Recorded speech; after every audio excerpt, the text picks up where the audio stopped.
ওয়াল্লাহি আমার যুবতী বোনরা অনেক ভালো।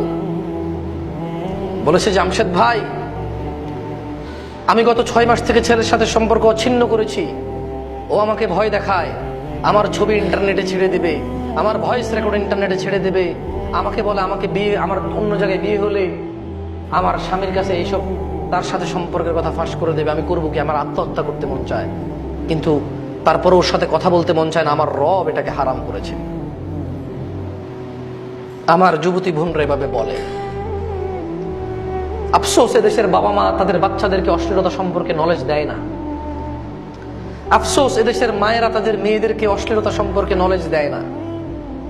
বড়ই আফসোসের কারণ হয়ে এদেশের যারা দায়িত্ববান রয়েছে, এর আফসোসের কারণ হয়ে দাঁড়িয়েছে যুবকদের জন্য।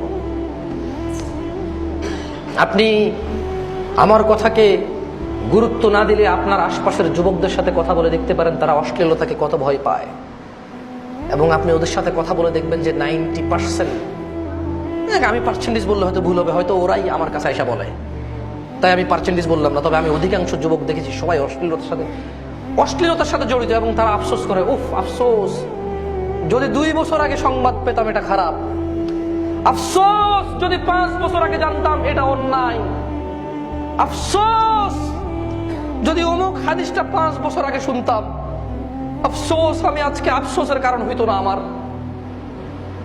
আফসোস যদি আমি 5 বছর আগে একটা অশ্লীলতা সম্পর্কে লেকচার আমার বাবা থেকে পাইতাম, আমার বড় ভাই থেকে পাইতাম, আমার মসজিদের, আমার মাদ্রাসার শিক্ষক শিক্ষিকা থেকে পাইতাম, আমার স্কুল শিক্ষক থেকে যদি আমি অশ্লীলতা সম্পর্কে নলেজ পাইতাম, আজকে আফসোসের কারণ হতো না আমার।